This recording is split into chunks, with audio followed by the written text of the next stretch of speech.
Hello les gars, welcome to New York. Welcome to New York. It's been waiting for you. Welcome to New York. Welcome to New York. Hello, super contente de vous retrouver pour cette toute première vidéo vlog et pour l'occasion je vous emmène à Montréal.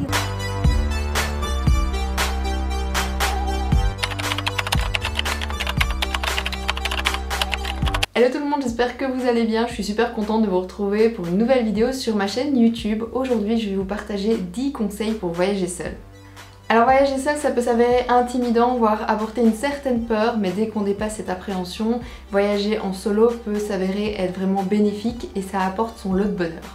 Alors voyager seul ça comprend de nombreux avantages, ça vous permet de découvrir de nouvelles personnes, de faire de nouvelles rencontres, de prendre du temps pour vous mais aussi de voyager à votre propre rythme. Alors si vous n'avez pas encore passé le cap de voyager en solo mais que vous y songez, je vais vous partager 10 conseils pour votre premier voyage en solitaire. Mon tout premier conseil est de procéder étape par étape. Qu'est-ce que je sous-entends par là? C'est de ne pas voir trop grand. Donc si vous n'êtes jamais parti seul, je vous conseille de commencer petit, c'est-à-dire par exemple choisir un city trip, aller 2 jours en France si vous êtes à Belgique ou aller 2 jours en Belgique si vous êtes de France. Mais ne pas partir directement sur un voyage de 6 mois tout seul parce que sinon ça va clairement vous déstabiliser dès le début. Mais si vous procédez étape par étape, en fait ça va vous permettre d'être plus à l'aise. Par exemple, moi j'avais commencé par un city trip en fait à Paris, qui s'est avéré en fait juste mais une coïncidence. Je devais partir avec une copine 2 jours à Paris et à la dernière minute elle a eu un problème donc elle a dû retourner dans sa famille dans le sud de la France, ce qui fait qu'en fait j'ai passé ces 2 jours à Paris toute seule et c'est là que j'ai découvert qu'en fait ça pouvait être génial de voyager seule. Donc j'ai d'abord commencé par ça, puis je me suis dit que j'avais envie de réitérer l'expérience et donc je suis partie 1 semaine en Grèce toute seule après un voyage avec quelques copines. Donc je suis d'abord partie en groupe et puis j'ai continué ce voyage toute seule en Grèce, j'ai adoré. Et ensuite l'étape d'après c'était partir du coup hors Europe pour passer le cap aussi. Je suis partie 1 semaine à New York pour mes 27 ans, ouais. Et ça c'était génial, ça a été vraiment la révélation. Et depuis lors j'adore voyager seule, en fait ça me permet de rencontrer à chaque fois de nouvelles personnes. Je me suis fait énormément d'amis à travers le monde. Ça me permet de voyager à mon rythme, donc je peux faire ce que je veux, quand je le veux, comment je le veux et la longueur que je le souhaite et ça a vraiment été une découverte pour moi. Donc vraiment mon tout premier conseil c'est faire étape par étape, ne pas voir les choses trop grand et prendre son temps. Mon deuxième conseil est de voyager dans des destinations propices au voyage en solo, c'est-à-dire je vous conseille vraiment de vous renseigner sur les destinations. Ne vous fiez pas juste au site par exemple de l'office du tourisme ou à des vidéos que vous voyez sur internet, creusez plus loin, renseignez-vous auprès de gens qui sont déjà partis seuls. Renseignez-vous sur les personnes qui ont déjà fait ces pays-là par exemple, parce qu'il y a vraiment des pays qui sont moins recommandés pour les voyages en étant seul, et surtout si vous êtes une fille, il y a vraiment des pays à éviter. Je pense notamment par exemple au Brésil ou au Mexique, je sais qu'il y en a qui le font mais ça revient quand même souvent dans les pays à éviter. Je sais que personnellement ce sont des pays que je rêverais de faire, mais je sais que je les ferai que accompagner. Donc renseignez-vous bien là-dessus en termes de sécurité, en termes de comment est-ce que c'est de voyager seule, surtout en tant que femme, etc. Donc prenez bien vos renseignements. Le mieux c'est de pouvoir avoir les avis d'autres personnes qui ont fait ces voyages-là, qui ont fait ces destinations-là. En tout cas, si je peux vous recommander quelques destinations pour votre voyage solo par rapport aux miennes, je vous recommande vraiment tout ce qui est les États-Unis, le Canada, l'Italie, la France ou encore la Grèce. Mon troisième conseil est d'avoir toujours sur vous les informations importantes du pays. Donc vous pouvez faire ça sous forme de notes dans votre téléphone ou d'un petit papier dans votre portefeuille, mais c'est vraiment important je trouve d'avoir le numéro de la police locale, le numéro de l'ambassade et si possible le numéro d'une personne de contact sur place, que ce soit par exemple une personne à l'auberge de jeunesse ou si vous avez une connaissance qui habite ce pays-là.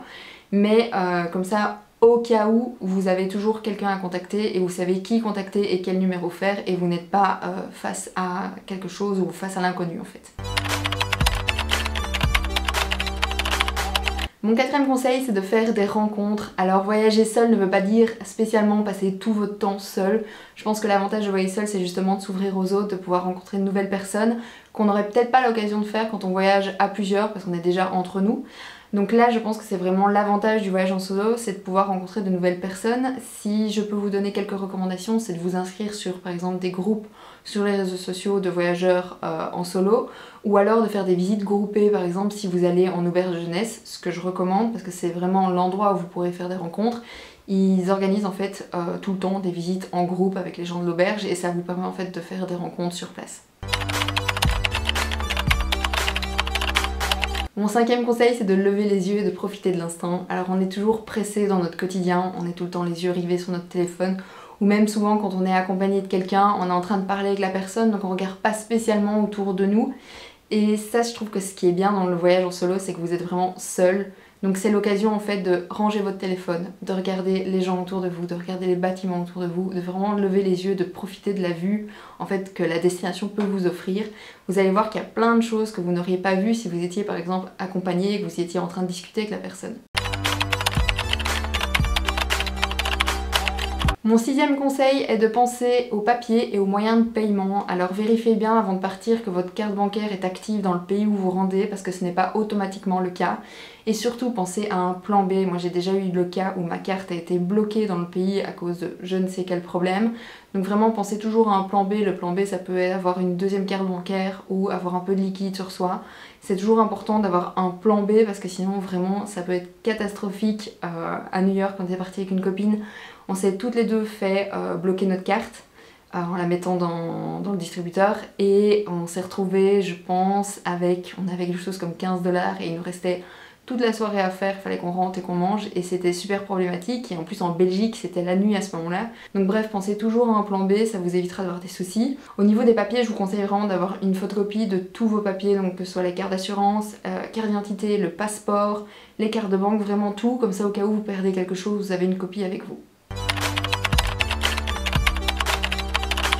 Alors mon 7e conseil c'est de dormir en auberge de jeunesse. Je vous en parlais un peu plus tôt mais vraiment pour moi c'est mon meilleur conseil si vous voyagez seul, c'est de dormir en auberge de jeunesse et non pas dans un hôtel ou un Airbnb.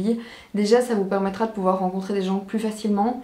De deux, vous serez avec des personnes qui seront dans la même situation que vous, qui voyageront seules ou qui sont peut-être avec quelques amis, mais ça vous permettra de pouvoir peut-être avoir des conseils sur les visites ou de vous sentir en fait plus en sécurité parce que vous ne serez pas tout seul dans une chambre d'hôtel ou dans un Airbnb ou dans un endroit que vous connaissez pas en fait. Alors au début moi j'avais toujours une appréhension, je me disais ah les auberges de jeunesse, bof, dormir avec d'autres gens que je connais pas dans la même chambre, qu'est-ce que ça va être des bruits, etc.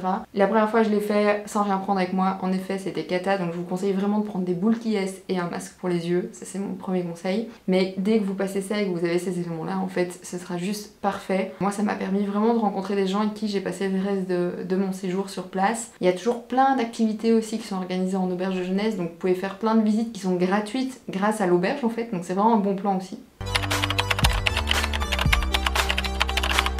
Mon 8e conseil, lorsque vous voyagez seul, c'est de planifier son voyage. Quand vous êtes à plusieurs, à la limite, c'est pas si important que ça.